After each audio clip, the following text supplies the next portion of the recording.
Assalamualaikum warahmatullahi wabarakatuh. A'udzu billahi minasyaitonir rajim. Bismillahirrahmanirrahim. Alhamdulillahi rabbil alamin. Bihi nasta'in ala umurid darain.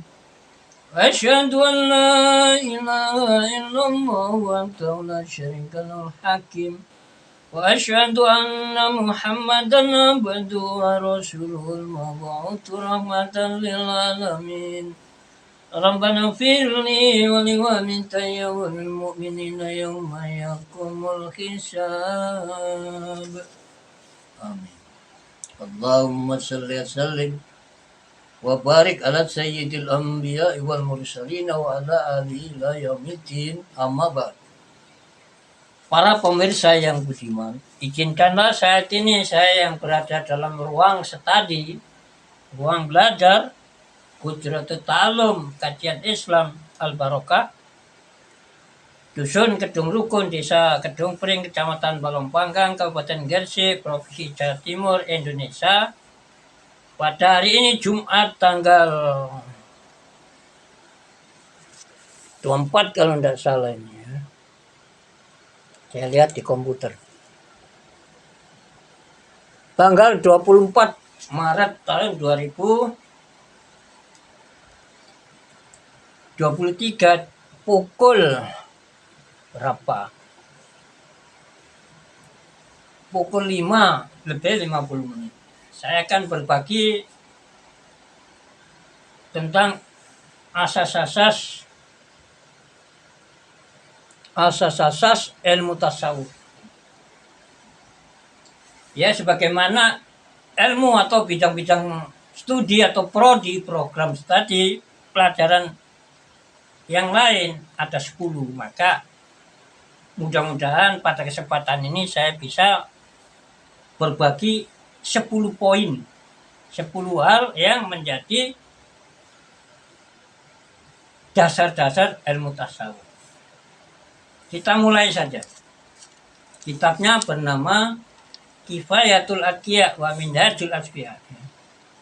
Kifayah artinya kecukupan, Atqiya bagi orang-orang yang bertakwa, wa Minhajul Asfiya dan merupakan jalan hidup, ya, way of life, jalan hidup bagi orang-orang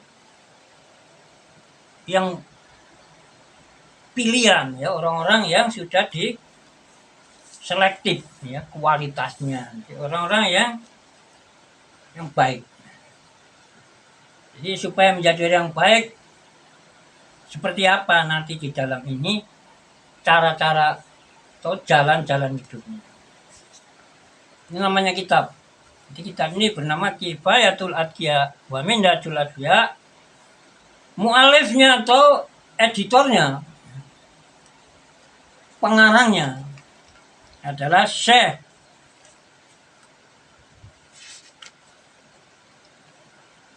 Abu Bakar atau Sayyid Abu Bakar Al-Ma'ruf yang populer di Sayyid Bakri Al-Makki. Ya, di samping beliau dipanggil dengan Sayyid Abu Bakar, juga dipanggil malah lebih terkenal dengan panggilan Sayyid Bakri Al-Makki. Beliau putra Sayyid Muhammad Sato Ad-Dimyati. Ya, adapun kitab ini adalah merupakan kitab komentar atau syarah.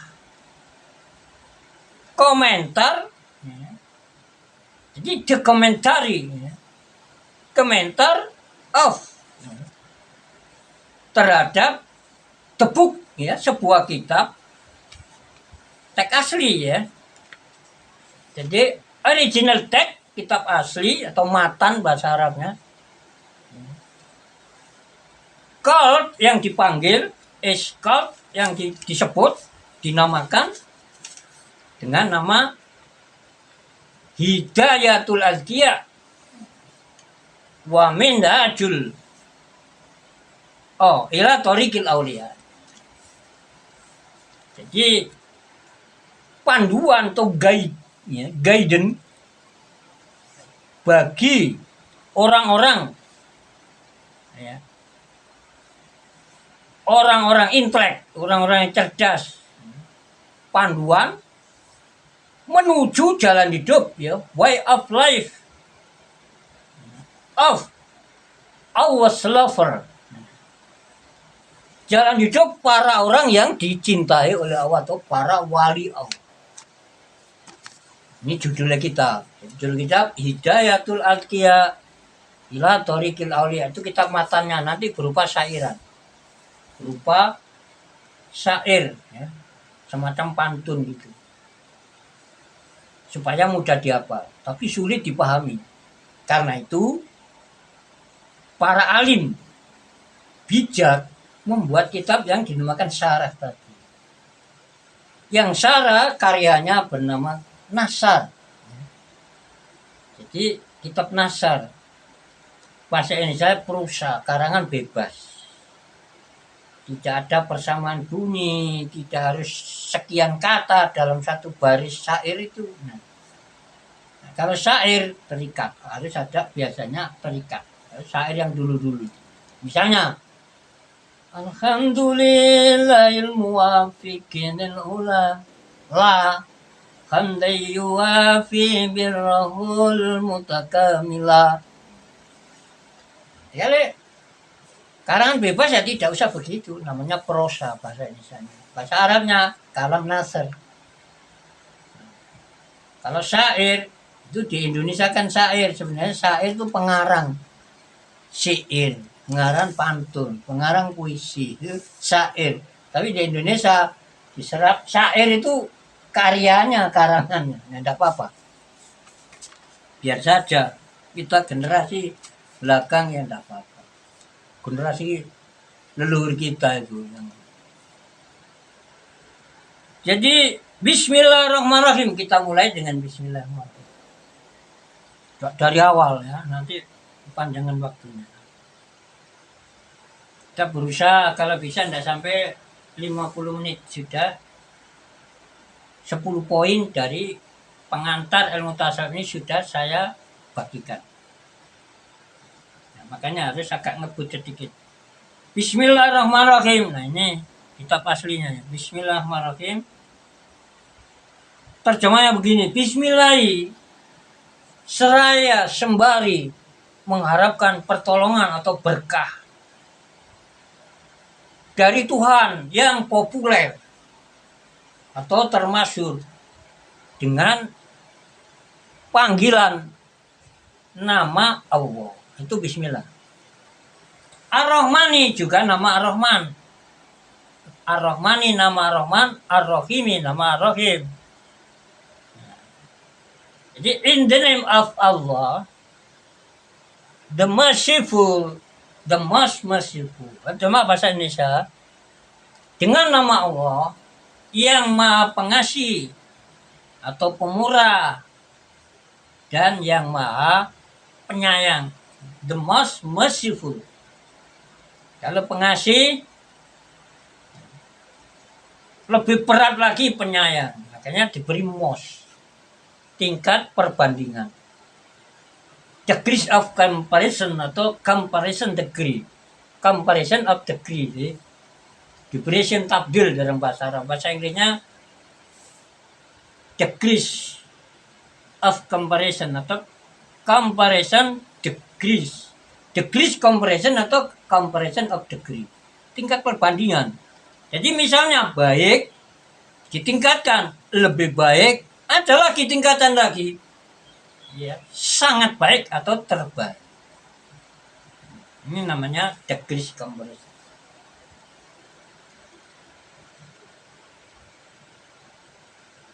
Ini komentarnya kitab Kifayatul Atqiya. Ilam, ketahuilah wahai santri, wahai mahasiswa, mahasiswi. Rohimah. Nah, ini kalimat selingan atau jumlah mutarido dalam bahasa nahwunya ilmu Arabic syntax, ilmu tata kalimat Arab. Atau ilmu nahwu. Jadi ilmu merangkai kalimat.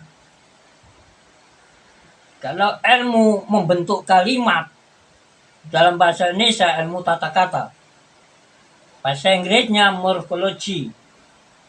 Bahasa Arabnya tasrif atau sorof. Tuh.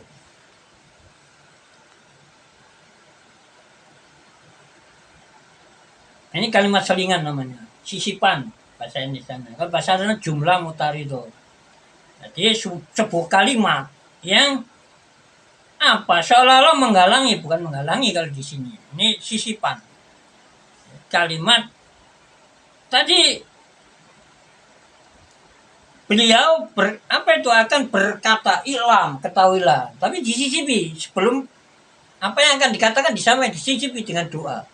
Namanya jumlah mutaribah. Kalimat sisipan yang berjumlah doaiyah, ya, kalimat doa. Rahimah, semoga memberikan rahmat atau berbelas kasih terhadap Anda siapa Allah Ta'ala.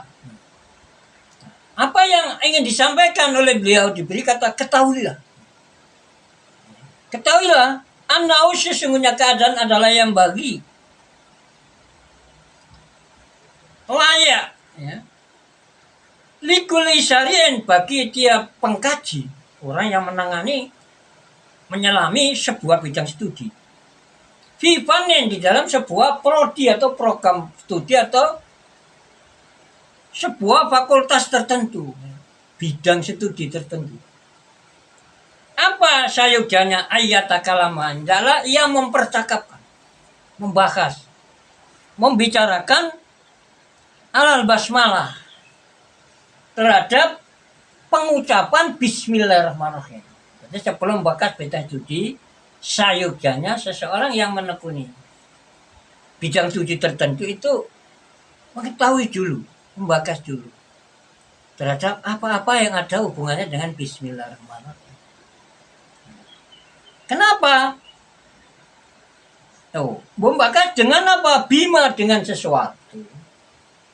Yunasibu yang apa? Layak dibahas atau terkait al-fanna terhadap sebuah bidang itu al-masru' fih yang sedang diterjuni, dipelajari, dikaji, ditekuni, diteliti. Kenapa wafaan? Demi penempatan bihakil basmalati sebagai pelaksanaan, ya, pengamalan terhadap pemenuhan wafaan, pemenuhan terhadap hak Bismillahirrahmanirrahim. Bismillah punya hak dalam mengkaji apa saja, melakukan apa saja. Bismillah, ya, rata-rata punya hak untuk mengawal perbuatan-perbuatan tadi. Punya hak. Wa bihaqil fanil masyru'. Jadi di samping Bismillah punya hak, juga sebuah bidang studi yang akan dipelajari itu punya hak untuk dibahas. Yang dibahas adalah 10 hal ini. Ya, definisi, lapangan pembicaraan, tujuan, dan seterusnya nanti kita bahas. Wasyuru adapun penanganan, penerjunan, pengkajian al-ana saat ini adalah fi fani tasawuf. Di dalam mata pelajaran ada bidang studi ilmu tasawuf. Karenanya apa yang bagi maka sayukja. Awalan pada tahap awalnya anubaina hendaklah kita menjelaskan haddahu terhadap definition of it, definisinya, ya, definition of tasawuf. Apa definisinya? Ini hak sebuah bidang studi. Kalau mengaji ilmu tauhid, apa definisi ilmu tauhid? Tauhid secara logat pengesaan atau mengatakan, menganggap bahwa sesuatu itu adalah satu. Nah, secara istilah lain lagi nanti. Secara istilah ada kesepakatan para ahli ilmu tauhid atau teolog, ya. Islamic theology. Jadi para pakar, ya, Islamic theology, para pakar ilmu tauhid, ilmu ketuhanan Islam, atau Muhammadan theology. Muhammadan artinya bukan Islam itu ajaran dari Nabi Muhammad sallallahu alaihi wasallam wa baraka wa ala alihi, tetapi ajaran yang disampaikan oleh the messenger of Allah, the prophet of Allah, Rasulullah, Nabi Allah Muhammad. Jadi kapasitas beliau bukan pembuat syariat. Kalau Rasulullah disebut pembuat syariat atau syariat, itu aja kata majaz. Karena sejatinya syariat Islam bukan bikinan Rasulullah SAW. Ditegaskan oleh Allah Ta'ala bahwa Muhammad hanyalah Rasulullah. Muhammadur Rasulullah. Dalam ayat Al-Quran, sebagian dari Al-Quran. Jadi bukan Nabi Muhammad itu, kalau disebut Muhammadan, ya, doktrin ajaran Nabi Muhammad, bukan berarti itu ajaran Nabi Muhammad, tetapi ajaran Allah Ta'ala yang disampaikan oleh Allah Ta'ala melalui Rasul dan Nabinya yang bernama Nabi kita Muhammad Sallallahu Alaihi Wasallam. Wa baqiyatul mabadi, dan membahas tentang dasar-dasar atau prinsip-prinsip ilmu tasawuf yang lain. Tumanal kaku, kemudian kita menyusuli dalika terhadap bakasan tentang itu tadi 10 poin yang merupakan hak ilmu tasawuf untuk dibahas. Definisi, ya, lapangan pembakasan, tujuan atau manfaat dan seterusnya. Setelah itu maka kita setelah membahas definisi ini atau pengantar bidang studi asas-asas bidang tasawuf, kata pengarang kita lagi yaitu Syekh Said Al-Bakri, ya. Jadi setelah kita membahas 10 hal yang merupakan pengantar ilmu tasawuf, kita akan bahas tentang bismillah, basmalah. Belum ke sana, ini masih rencana saja. Ya. Fanaqulu, maka kita berkata. Beliau mulai mendefinisikan, memberi batasan arti terhadap tasawuf, ya, terhadap tasawuf. Amma haduhu, adapun definisi ilmu tasawuf adalah bahwa maka dia adalah ilmu, sebuah sains, bidang studi atau ilmu pengetahuan atau knowledge, ilmu pengetahuan yu'rafu yang akan bisa diketahui dengan ilmu tersebut apa ahwalun nasi, berbagai keadaan hati dalam arti di sini ruh, kekuatan ruhani, bersifat ruh, jiwani, sukmawi, wasifatiha, dan sifat-sifat hati, sifat yang bagaimana, adami mati, yang wasifatuha akwalun nas, wasifatuha sifat hati, keadaan hati, adami mati baik sifat yang tercela, wal hamidatu, dan sifat-sifat yang terpuji. Kadang menyebut bahasa Indonesianya, ya, sifat-sifat yang luhur. Dalam Al-Quran itu sifat hamidah, terpuji, ini disebut oleh Allah Ta'ala sifat adim. Jadi wa innaka, a'udzubillahi minasyaitonir rajim, wa innaka, dan sesungguhnya kamu Muhammad adalah la'ala khuluqin, kamu hidup berpegangan pada budi pekerti adim, yang luhur, yang agung. Nah, di sini maka istilah sifat ad-damimah, sifat yang tercela, atau ada yang lain menyebut sifat madmumah, atau ada yang lain menyebut sifat ar-radiah, yang jelek, buruk. Sama, itu sinonim. Jadi kata-kata atau lafal-lafal mutarodifah, yang kosa-kosa kata yang searti saja. Kalau yang akhlak yang baik biasanya disebut al-akhlak al-mahmudah. Kalau sifat hati membudaya, mentradisi, disebut akhlak nanti. Jadi yang disebut akhlak itu sifat-sifat yang membudaya dalam sampai menjiwai, ya, menginspirasi terhadap perbuatan-perbuatan organ-organ tubuh. Itu hati yang mengendalikan. Kalau sudah terus membudaya, mengkultur, maka sebut akhlak. Sekarang masih membahas sifat saja. Nah, sebelum membudaya menjadi akhlak, sifat tercela misalnya sombong, ya, iri hati, dendam, nah ini disapu. Kita sapu sebelum menjadi budi pekerti atau akhlak.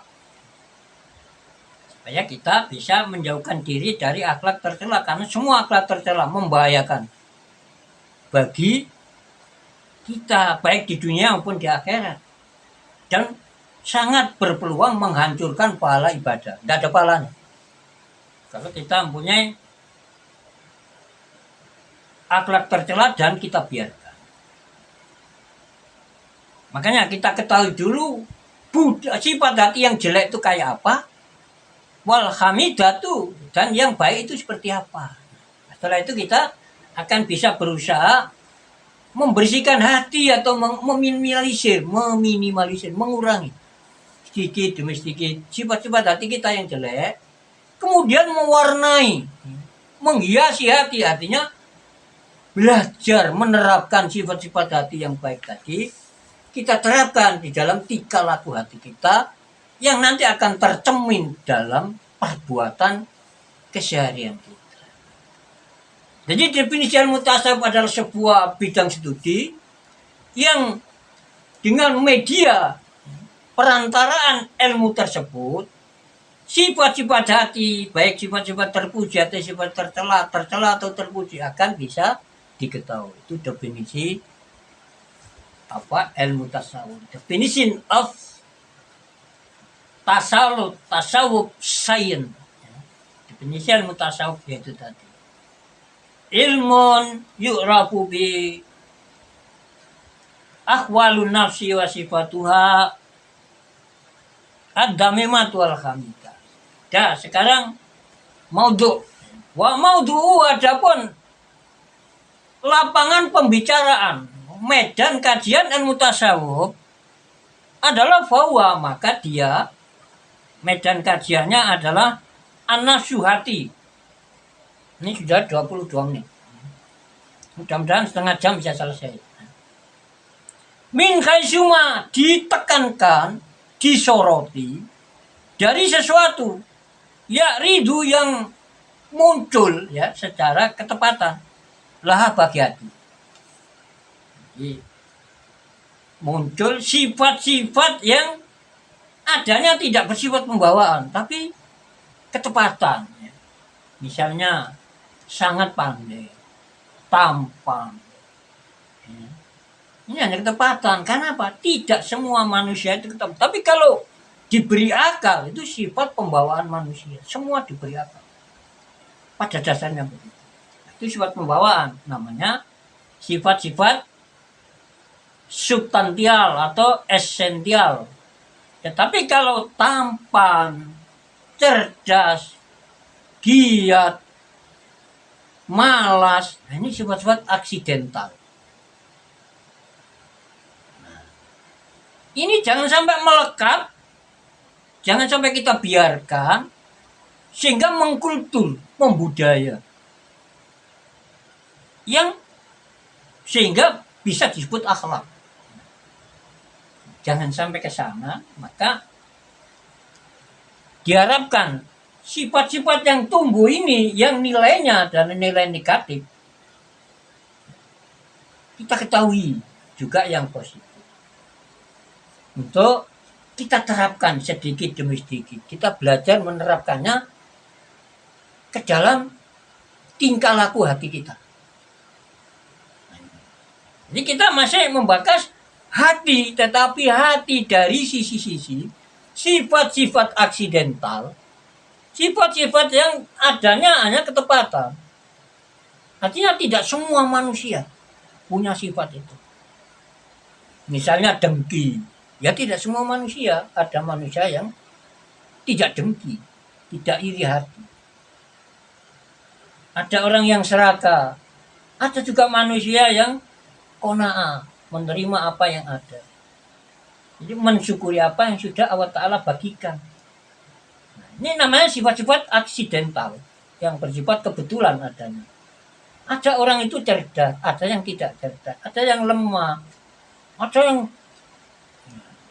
giat, ada yang tidak giat. Nah, itu namanya sifat-sifat yang bersifat baru munculnya. Tidak dibawa sejak lahir. Yang dibawa sejak lahir manusia adalah akal. Jadi diberi akal. Akal itu kemampuan untuk membedakan sesuatu itu atau mendefinisikan sesuatu itu dan manfaat atau madorot sesuatu itu namanya akal. Jadi cahaya bersifat ruh. Jadi nurun ruhanium. Yang dengan cahaya itu manusia akan memperoleh ilmu yang mudah seperti bagaimana merasakan manisnya gula. Ya langsung aja dicicipi. Itu ilmu yang mudah, ilmu daruri. Dan ilmu-ilmu yang membutuhkan pemikiran mendalam. Seperti membahas tentang seperti apa awal mula alam ini. Dan apakah alam ada penciptanya. Nah ini nanti ilmu yang itu dengan akal. Nah, setiap manusia sebenarnya sudah diberi. Apa yang dibuat manusia pasti diberi akal. Al-Qur'annya ya menceritakan semacam diberi akal semua manusia. Akal yaitu ibaratnya pisau yang dipakai motong-motong oleh kita, yang dipakai motong-motong, meracik bumbu dan lain-lain oleh hati kita atau roh kita. Minal ahwal wasifat. Ya, jadi lapangan kajian ilmu tasawuf adalah sifat-sifat atau keadaan-keadaan nanti yang muncul muncul secara kebetulan atau bersifat aksidental, tidak substansial atau esensial ya, tapi aksidental. Yang esensial atau substansial yaitu sifat pembawaan seperti akal itu. Tampan, tinggi ya. Tinggi akhlaknya maksud saya. Mulia, sombong, gila harta, tidak sabar, suka marah, lah itu sifat-sifat yang jelek. Sabar, tawadu, berendah hati, menghormati orang lain, tidak merasa lebih baik, ini sifat-sifat terpuji. Itu sifat-sifat aksidental, bukan pembawaan. Itu adalah termasuk nikmat-nikmat atau ya hal-hal yang akan mencelakakan kalau itu berupa sifat-sifat aksidental yang jelek. Yang baik akan berpeluang menjadikan pemilik ya sifat itu menjadi orang solih. Nah itu yang akan membawa dia menjadi orang yang baik di dunia dan di akhirat. Sudah. Jadi pertama definisi ilmu tasawuf adalah sebuah bidang studi yang dengan bidang studi tadi sifat-sifat hati baik sifat yang baik, yang jelek maupun yang buruk akan bisa dikenali. Lapangan pembicaraan ilmu tasawuf adalah sifat-sifat yang muncul pada hati yang bersifat kebetulan atau aksidental. Bukan sifat-sifat substansial atau sifat-sifat esensial ya, bukan. Ya, saya tadi sudah menjelaskan seperti giat, tampan, sabar ya. Atau serakah. Nah, ini sifat-sifat yang bersifat kebetulan saja. Tidak semua orang maksud saya. Tidak semua orang memiliki sifat-sifat tersebut. Maka sifat-sifat itu sifat-sifat arodi. Atau bahasa Arabnya arodi. Sifat arodi. Bahasa Inggrisnya ya accidental. Adjektif ya, accidental. Atau ya, tidak substansial. Nah, itu. Jadi yang dibakas ya sama hati, ilmu psikologi ya hati, tapi apa yang dibakas? Karakterologi, kedokteran, Ya, yang disebut karakterologi itu juga hati. Tapi dari mana atau organ-organ tubuh yang ada kaitannya nanti membentuk hati menjadi begini. Jadi orang akan punya tabiat semacam ini. Misalnya takaran darahnya lebih, kalau bahasa Arab disebut damau. Bahasa Inggrisnya ada sendiri. Dan itu mulai masih saya bakas ada 4 cairan badannya yang sudah saya bagikan, saya letakkan pada cerita saya juga. Nanti akan saya susul. Itu hanya tujuannya merawat kesehatan tanpa berobat. Saya 35 tahun tidak pernah berobat. Kalau sakit ya saya nikmati begitu aja. Kadang batuk berbulan-bulan ya nggak panas saya obatkan.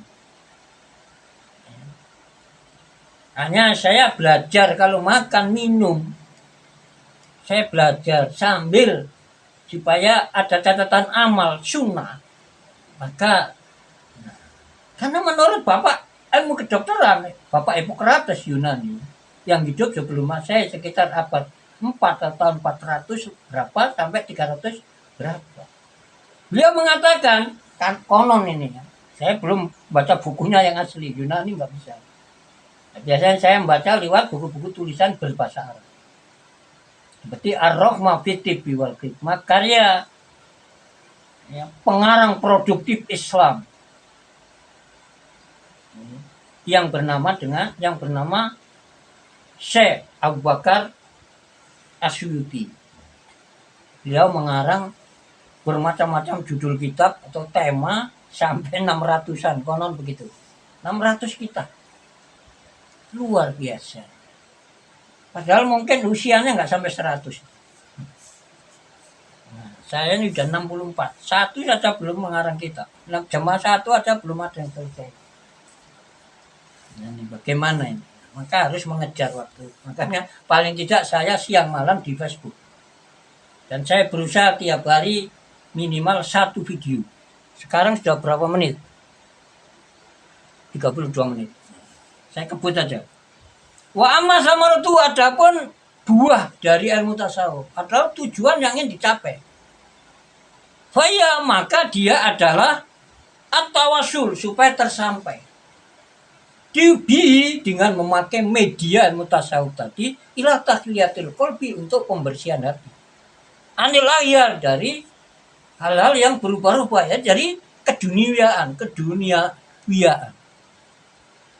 Watakliyatu, dan penghiasan hati. Jadi hatinya kita rubah nanti. Tujuannya mutasawuf. Hati-hati yang kotor, gila pangkat. Artinya mencari pangkat dengan cara yang tidak dibenarkan oleh hukum positif dan hukum Tuhan. Terutama tidak dibenarkan dengan syariat atau hukum Tuhan. Jadi law of God, God's law. Hukum Allah, hukum Tuhan. Ini namanya gila pangkat. Mencari uang bisa dikatakan gila harta, gila uang. Kalau cara mencarinya melanggar hukum positif.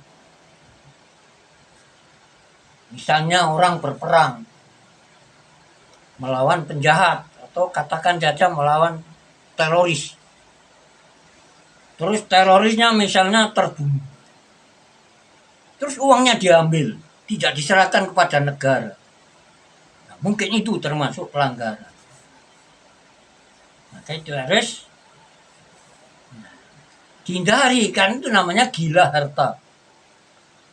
Jadi harta sebaiknya menurut saya pribadi, nah, mudah-mudahan benar. Menurut saya harta itu bukan miliknya tentara itu tadi. Miliknya negara yang ditempati oleh pemberontak atau para pelaku kudeta, atau sering diistilahkan dengan orang-orang garis keras atau teroris. Kalau benar ada seorang tentara, apalagi misalnya orang itu mewakili PBB, Perserikatan Bangsa-Bangsa, maka menurut saya mereka yang mendapatkan harta rampasan tidak berhak, karena mereka sudah digaji. Itu milik negara. Sebaiknya diserahkan uang itu kepada negara.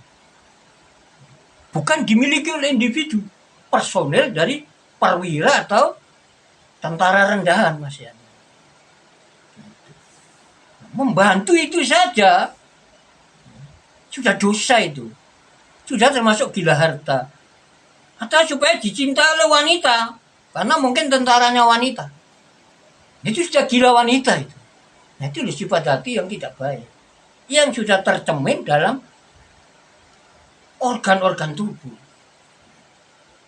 Karena organ tubuh ini yang atur adalah hati. Otaknya kerja ini diperintah oleh hati.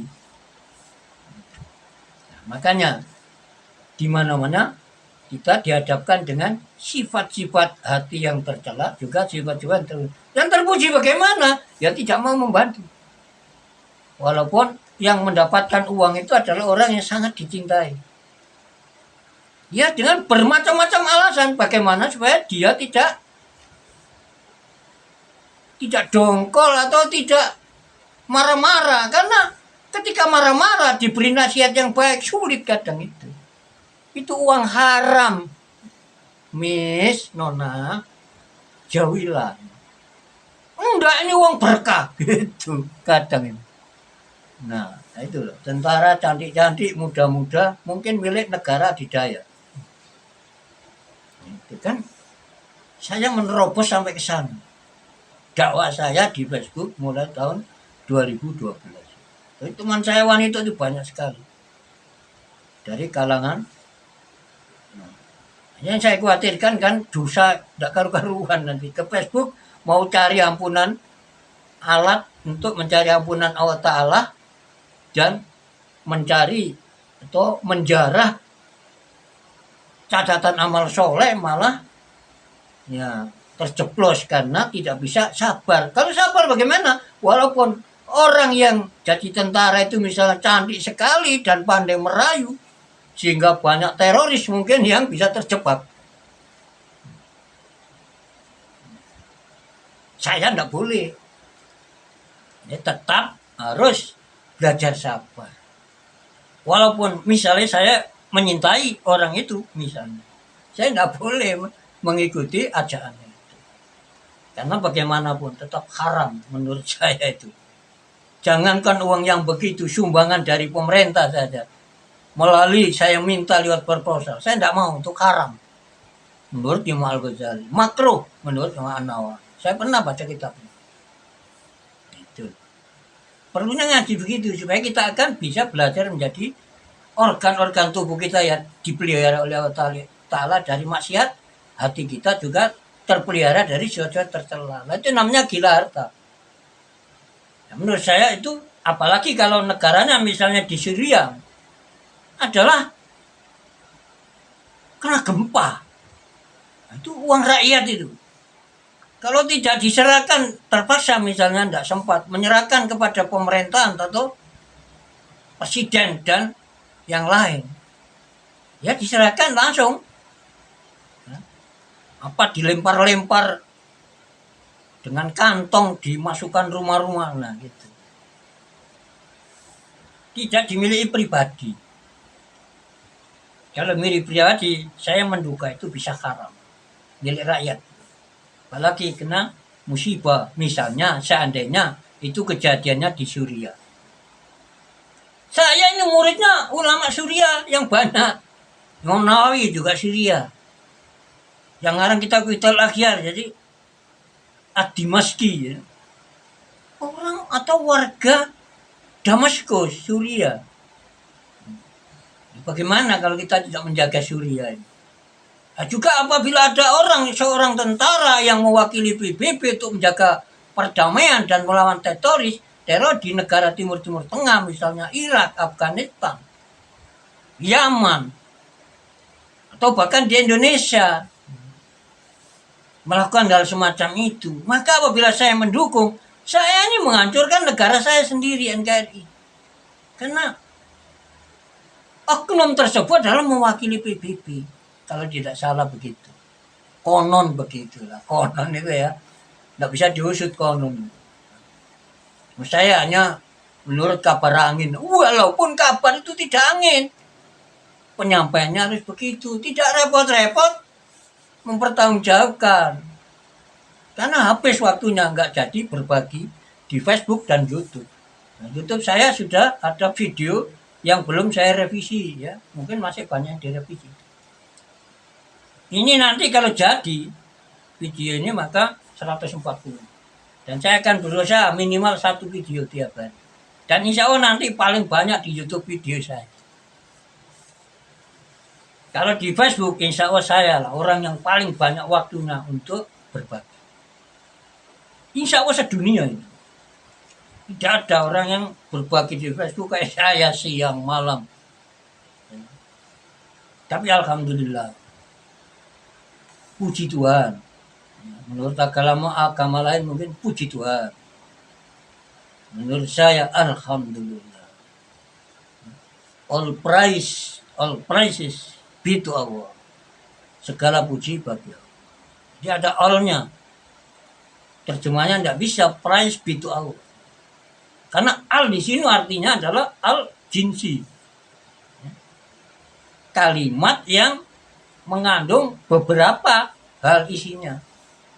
Jadi ada pujian Allah Ta'ala kepada Allah Ta'ala, pujian Allah Ta'ala kepada hambanya, pujian hambanya kepada Allah Ta'ala, pujian hambanya kepada hambanya. Ada 4 macam pujian. Semua itu sama memuji Allah Ta'ala. Makanya saya senang menggunakan teks dzikir Bismillah 7.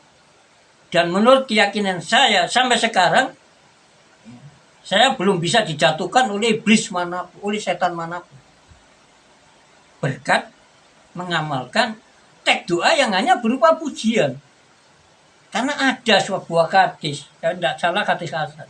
Abdul Dzikri, kalau tidak salah tempatnya di dalam kitab Al-Jami' Shaghir karya Syekh Jalaluddin Asyuti. Abdul Dzikri, dzikir yang sangat mulia adalah la ilaha illallah, ucapan kalimat tauhid. Ya, walaupun teksnya la ilaha illallah, ulama memberikan komentar ditambahi Muhammadur Rasulullah SAW. Karena ya beriman kalau tidak sepasang itu belum sah. Wa abdul doa dan sebaik itu adalah alhamdulillah loh, doa kok segala puji bagi Allah kok doa. Iya. Karena menyebut kebaikan Allah Ta'ala termasuk bersyukur. Nah, bersyukur dalam surat Ibrahim dijanjikan akan ditambahin nikmat oleh Allah Ta'ala. A'udzubillahi minasyaitonirrajim. Kan tidak salah ayat 7. Bismillahirrahmanirrahim. La in syakartum lazidannakum al-ayata sadaqal karim. Jika kalian benar-benar bersyukur, artinya diberi akal, diberi harta, diberi pangkat, diberi kegagahan, keperkasaan, kecantikan, digunakan untuk alat ibadah kepada Allah. Itu namanya bersyukur.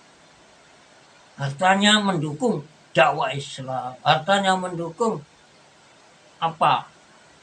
menolong para janda, hartanya mendukung menolong para orang fakir, miskin, terutama anak-anak yatim. Nah, ini syukur. Hartanya mendukung pembangunan jalan ke makam, ke pertanian, ke masjid, ke musola, ke tempat-tempat pendidikan agama. Nah, itu semua bersyukur. Dan Bismillah 7 Bismillah syafi dengan nama Allah yang Maha Penyembuh. Sama dengan ya Allah tambahkanlah kepada saya kesembuhan. Nah, sembuh ini bisa rohani, bisa jasmani. Jasmani memang dibutuhkan, tapi lebih dibutuhkan ya jiwani, kesembuhan jiwani. Maksud saya minta sembuh, teman-teman saya seluruh saya doakan sembuh. Itu artinya sembuh lahiriah juga batiniah. Tidak sombong, tidak serakah, tidak suka ekstrim, tapi bisa moderat. Tidak suka mempanismen ya, menghukum, memponis teman atau orang sekitarnya, tapi mentolerir dan tidak gegabah dalam mengambil sikap dan tindakan. Menunggu sampai benar-benar terlihat dengan jelas proporsionalitasnya, keserasian dan keseimbangan. Apa yang akan dibagikan. Nah, jadi yang ketiga membahas tentang tujuan. Wah, ini kok cepat ya 45 menit. Tujuan atau samaro buah yang ingin dicapai ilmu tasawuf adalah at-tawassulu bi ila tahiyatil qalbi anil aghyar. Jadi agar bisa dicapai pembersihan hati dari hal-hal yang bersifat duniawi. Duniawi tentu duniawi ya. Maksud di sini aghyar, barang-barang yang berubah adalah duniawi yang tidak mendukung terhadap ibadah atau alat-alat ibadah kepada Tuhan secara hati yang selamat, bikol bin salim, hati yang tulus ikhlas, yang hanya mencari pujian atau pahala dari Allah Ta'ala, tidak mencari pujian dari makhluk. Itu hati yang selamat. Ini tujuan mutasawuf. Jadi membersihkan hati dari hal-hal yang bersifat berubah-ubah, yakni dari hal-hal yang tergolong duniawi. Watahliyatuhu, dan menghiasi hati, artinya hati kita pelajari, kita ajari supaya merubah. Yang semula lengket dengan al-aghyar atau duniawi, kita ajak hati kita supaya musyahadah ya. Musyahadah adalah seolah-olah melihat Allah Ta'ala dengan hati itu. Melihat Al-Malik, Allah yang Maha Raja, Al-Ghaffar, Allah yang Maha Pengampun. Ya. Jadi tujuan ilmu tasawuf atau manfaat yang ingin dicapai ilmu tasawuf adalah agar bisa membersihkan hati dari ya, globalnya sifat-sifat tercela, kemudian menggantinya, menghiasinya dengan sifat terpuji. Nah, intinya kalau dengan sifat terpuji, hati akan bersih. Ketika hati bersih, hati ini bisa melihat Allah Ta'ala di mana-mana. Ini bukan ajaran panteisme ya, Allah di mana-mana. Artinya di tubuh ada, di tangan ada Allah, di kambing ada, bukan begitu. Artinya musyahadah kepada Allah paling tidak. Atau kita punya keyakinan yang bulat bahwa dimanapun ada peristiwa, di situ pasti adanya peristiwa tadi atas kehendak dan kekuasaan Allah Ta'ala. Itu ditakdirkan oleh Ta'ala. Bukan kejadian, itu ketepatan, sudah direncanakan, diiradakan. Jadi Allah yang punya rencana. Jadi itu terjadinya sesuatu atau tidak itu adalah berasal dari God willing of Allah and His power. Jadi dari tenaga atau kekuatan Allah Ta'ala. Jadi dari kodok dan kotor atau dari iroda dan kudrah Allah. Nah, itu namanya, ya mungkin ini saya hanya memberikan ilustrasi atau penjelasan supaya memahami dengan apa musyahadah. Jadi musyahadah menurut Allah Ta'ala itu, menurut Rasulullah SAW dalam hadis sahih, yaitu hati ini bisa seolah-olah melihat Allah Ta'ala. Kalau tidak bisa ya muraqabah. Merasa terus hati ini diawasi oleh Allah Ta'ala. Sudah, itu sudah 3. Sekarang hukumnya mempelajari mutasawuf. Wa ma hukum dan hukumnya mempelajari mutasawuf bahwa wujubul ini. Jadi individual obligatory atau duty. Fardhu ain bahasa Arabnya. Bahasa Inggrisnya ya, personal atau individual, duty, kewajiban perorangan, tidak diwakilkan. Jadi setiap kita yang sudah mukallaf artinya kena tugas secara lokal. Secara istilah ahli tasawuf mukallaf adalah muslimah dewasa, yaitu sudah pernah haid kalau wanita, dan usianya waktu haid itu sudah 9 tahun. Ini sudah dewasa. Atau sudah tidak pernah haid tetapi sudah umur 15 tahun. Ini namanya dewasa. Menurut Islam. Menurut ilmu psikologi, ilmu jiwa lain lagi nanti. Dibagi ada dewasa ruhani, psikologis, ada dewasa jasmani. Jasmani ya bisa mencukupi kebutuhan lahir. Ya. Sehingga sejahtera. Pakaian, papan, sembako lah, itu sudah tercukupi. sudah dianggap dewasa, mungkin oleh sebagian para ahli ilmu kejiwaan, psikolog. Kalau di jasmani sehat, nah bagaimana kalau belum dewasa ruhaninya? Ruhani, ya itu tadi punya ilmu tasawuf dan bisa menerapkan, punya ilmu tauhid, akidahnya nggak melanggar ilmu tauhid, punya ilmu tasawuf, sifat-sifat hatinya tidak melanggar ilmu tasawuf, mempunyai ilmu fikih, cara ibadahnya tidak melanggar ilmu fikih. Jadi nanti akan bisa akidah, ibadah, akhlak tidak keluar dari ajaran ahli sunnah jamaah, yaitu ajaran Rasulullah SAW wa barakatuh yang diajarkan kepada para sahabatnya, para sahabat beliau, dan diajarkan dan diamalkan bersama-sama. Nah itu dakwanya Rasulullah dalam makola ya, wal khaliyah, hal wal makol. Jadi berupa tindakan nyata, praktek dan teori. Itu Rasulullah SAW. Maka perlu kita contoh walaupun 0, berapa persen. Tidak boleh tidak sama sekali menyentuh. Ya, yang hukumnya. Jadi alasannya karena mempelajari ilmu fikih, ilmu cara ibadah lahir. Itu wajib lain. Wajib perorangan. Misalnya sholat. Nah, tiap orang harus ngerti ilmunya. Apa syarat wajibnya sholat? Harus suci dari atas, maka wudu.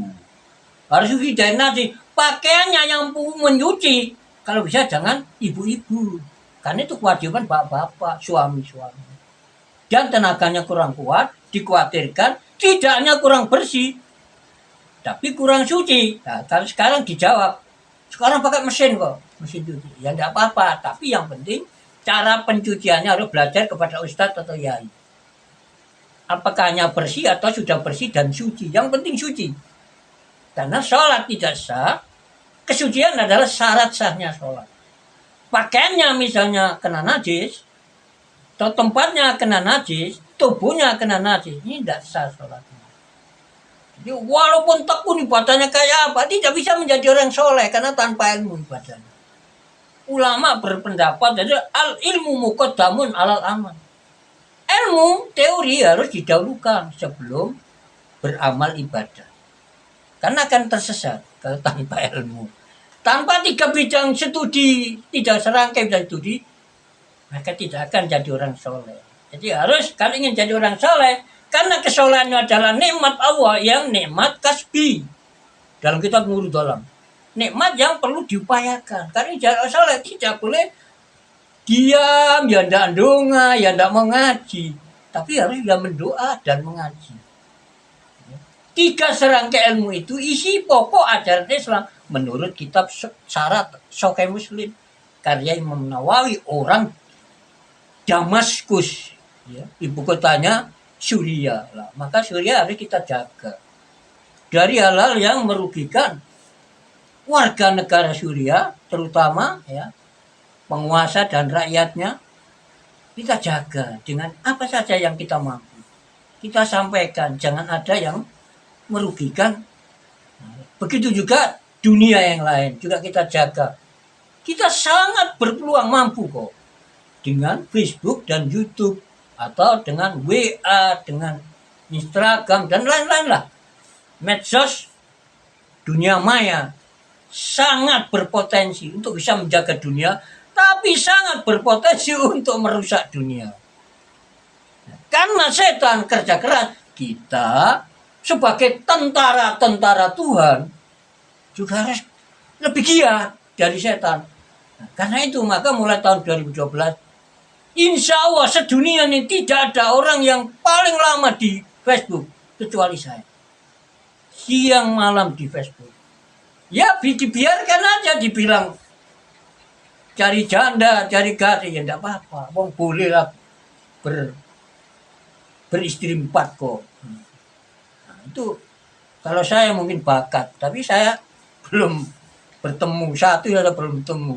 Setelah kematian istri saya tercinta sekitar 3 bulan yang lalu.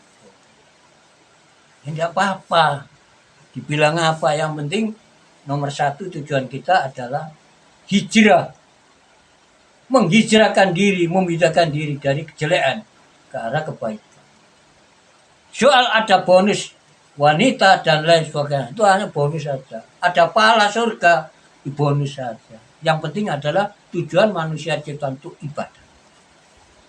Ibadah adalah mengerjakan apa saja yang mendapat light, ya, ujian, direlai oleh Allah Ta'ala.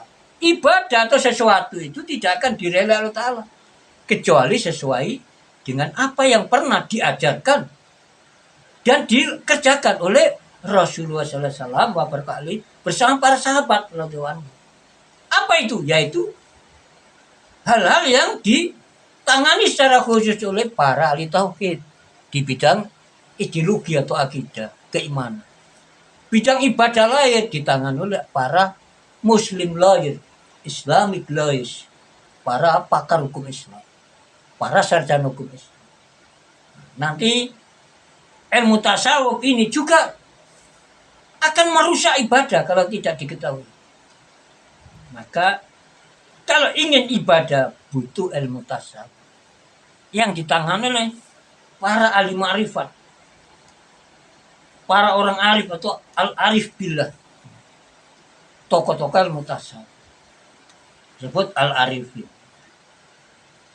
Sekarang hukum sudah ya, karena mengajar ilmu fikih yang mengatur ibadah lain wajib, maka mengatur hati. Karena tidak ikhlas, ini ibadah tidak ada gunanya.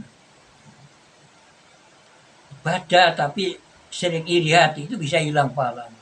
Takabur, memuji diri, ta'ajubun nafas, mengagumi diri, juga begitu. Mencari apapun, ya. Kalau gila dengan cara yang disertai melanggar hukum Tuhan,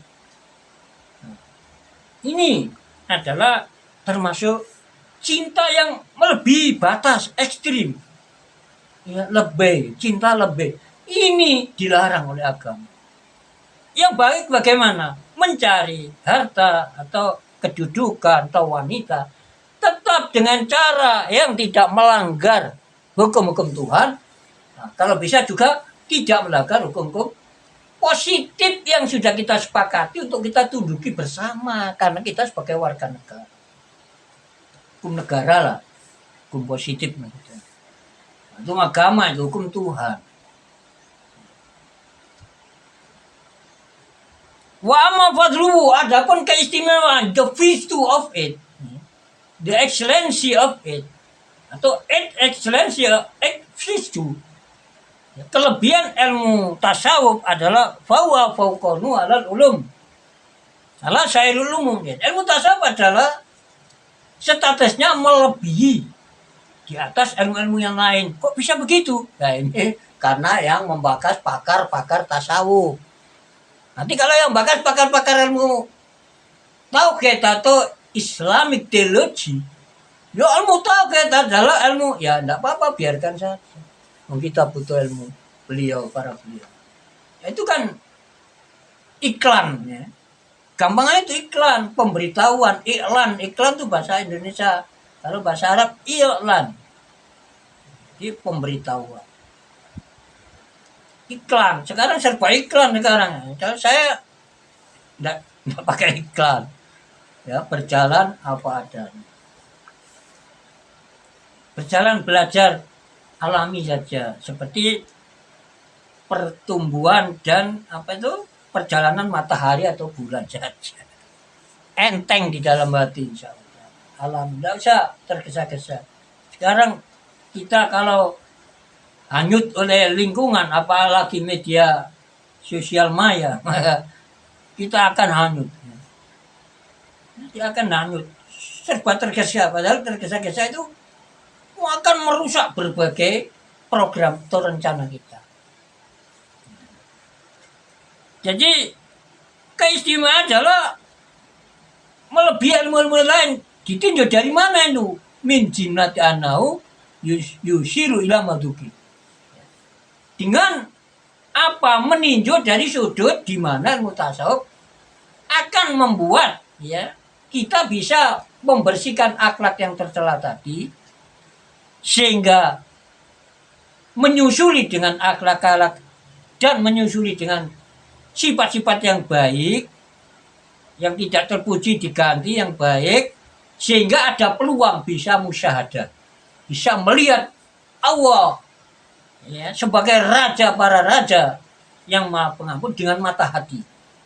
Itu tadi, melihat di mana-mana ada Allah. Artinya melihat ke langit, di langit ada Allah Ta'ala. Kita bisa melihat ke langit tadi itu atas kehendak, good willing. God willing, bukan good willing. Kalau good willing, kemauan baik. Kalau God willing, kemauan Allah, kemauan Tuhan. Dan kekuasaan Allah, kalau Allah tidak menghendaki, tidak ya atas kekuasaan Allah, kita tidak akan bisa mendongak ke langit. Jadi, makanya ada bahasa orang-orang intelek Islam. Ketika saya melihat ke langit, di sana ada Allah. Melihat ke bumi, artinya ada apa saja di bumi. Semuanya itu adanya karena dikehendaki dan atas kekuasaan Allah Ta'ala. Allah atau Tuhan. Itu maksudnya, artinya akan sampai ke sana. Musyahadah. Selalu melihat Allah Ta'ala. Kan tidak bisa begitu ya. Disarankan di dalam hadis oleh Rasulullah SAW. Kalau tidak bisa musyahadah ya, hendaknya muraqabah. Merasa di hati itu selalu diawasi oleh Allah, gak mungkin akan berbuat maksiat. Tetapi kadang mungkin juga karena ditekan terus dan disihir terus oleh iblis dan kawan-kawan dan bala tentaranya. Terus disihir kita ini sehingga ingin tergesa-gesa mencari wanita dengan cara gila wanita, mencari harta dengan cara gila harta, mencari pangkat gila. Nah ini, jadi yang dimaksud gila adalah cinta yang berlebihan sehingga tidak memperhatikan larangan-larangan yang ditetapkan dalam syariat atau hukum positif. Wa manis batu lil ulum,